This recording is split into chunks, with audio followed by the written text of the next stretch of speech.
नमस्कार दोस्तों, आपका हमारे YouTube चैनल न्यूज़ पॉइंट में स्वागत है। अगर आप हमारे YouTube चैनल पर नए हो तो चैनल को सब्सक्राइब ज़रूर करें और साथ ही बेल आइकन के बटन को प्रेस कर दें, जिससे आपको हमारे नोटिफिकेशन सबसे पहले प्राप्त होंगे। दिल्ली में कोविड-19 मामलों में अधिकांश हल्के या स्पर्शोन्मुख अरविंद केजरीवाल। दिल्ली के मुख्यमंत्री अरविंद केजरीवाल ने रविवार को कहा, दिल्ली में कोविड-19 के 75% मामले स्पर्शोन्मुख है या हल्के लक्षणों के साथ है। हमने हल्के लक्षणों वालों को उनके घरों में ही इलाज की व्यवस्था की है। कुल 6,923 मामलों में केवल 1,476 अस्पताल में भर्ती है, जबकि बाकी अपने घरों या संगरोध में इलाज करवा रहे हैं।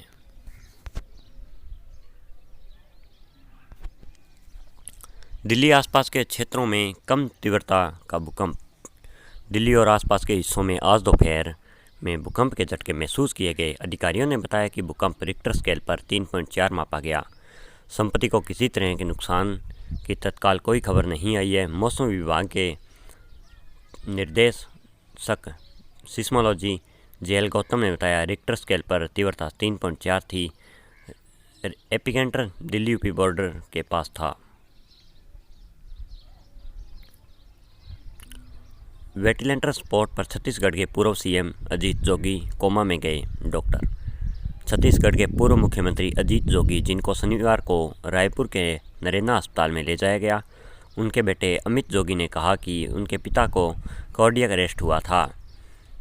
डॉक्टरों का कहना है कि पूर्व सीएम इलाज का जवाब दे रहे हैं, लेकिन आज वे कोमा में चले गए। अधिक जानकारी की प्रतीक्षा है।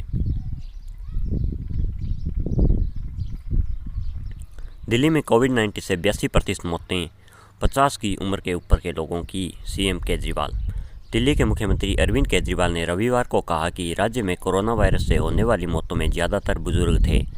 हमने विश्लेषण किया है कि जिन 82% लोगों ने अपनी जान गंवाई है, वे 50% आयु से ऊपर थे। दिल्ली वर्तमान में महाराष्ट्र और गुजरात के बाद भारत में तीसरा सबसे प्रभावी राज्य है। 5 Air India pilot coronavirus positive test, सभी को स्पर्शोन्मुख। 5 एयर इंडिया के पायलट जिन्होंने हाल ही में गुआंगझो के लिए कार्गो उड़ान में से एक का संचालन किया था, ने घातक तक कोरोना वायरस के लिए सकारात्मक परीक्षण किया है। सभी 500 पायलटों को कथित तौर पर स्पर्शोन्मुख कहा जा रहा है और उड़ान पूर्व अनिवार्य परीक्षण के दौरान ही निदान किया गया था। 72 घंटे पहले किया जाता है।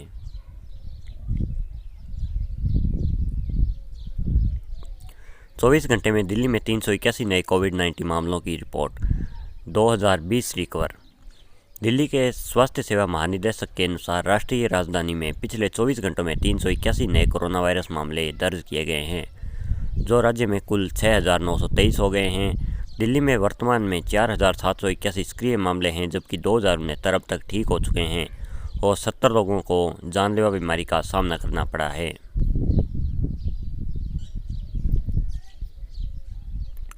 सिक्किम के नकुला सेक्टर में भारतीय चीनी सैनिकों का हुआ आमना सामना।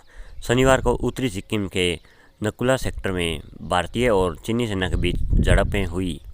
इस क्षेत्र में कोई सड़क संपर्क नहीं और हेलीकॉप्टर द्वारा इसका रखरखाव किया जाता है। सूत्रों ने बताया कि दोनों देशों की सेनाओं द्वारा नियमित गश्त के दौरान झड़पें हुई और स्थानीय स्तर पर इस मामले को अब सुलझा लिया गया है।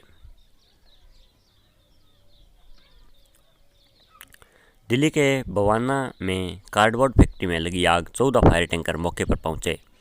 रविवार सुबह दिल्ली के बवाना औद्योगिक क्षेत्र में एक गत्ता कारखाने में आग लग गई। आग को बुझाने के लिए मौके पर कम से कम 14 फायर टैंकर भेजे गए हैं।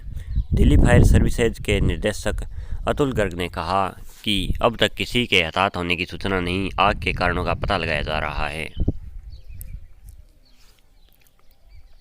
भारत में कोरोना वायरस के मामले बढ़कर 62,939, मृत्यु टोल 2,109 पहुंचा। केंद्रीय स्वास्थ्य मंत्रालय के अनुसार भारत में अत्यधिक संक्रामक कोरोना वायरस के पुष्टि मामलों की संख्या बढ़कर 62,939 हो गई है और रविवार को मरने वालों की संख्या 2,109 तक पहुंच गई। सकारात्मक मामलों में से 41,472 सक्रिय मामले हैं, जबकि 19,357 इलाज के बाद या तो ठीक हो गए या छुट्टी दे दी गई। एक पलायन कर गया है। कैलाश मानसरोवर के लिए लिंक रोड बनाने पर नेपाल ने आपत्ति जताई। नेपाल द्वारा भारत को कैलाश मानसरोवर यात्रा के तीर्थयात्रियों के लिए एक तेज मार्ग का उद्घाटन करने पर आपत्ति जताने के बाद भारत ने जवाब दिया कि सड़क भारतीय क्षेत्र में है। विदेश मंत्रालय ने एक बयान जारी कर कहा, यह सड़क कैलाश मानसरोवर यात्रा के तीर्थयात्रियों द्वारा इस्तेमाल किए गए पहले से मौजूद मार्ग का अनुसरण करती है।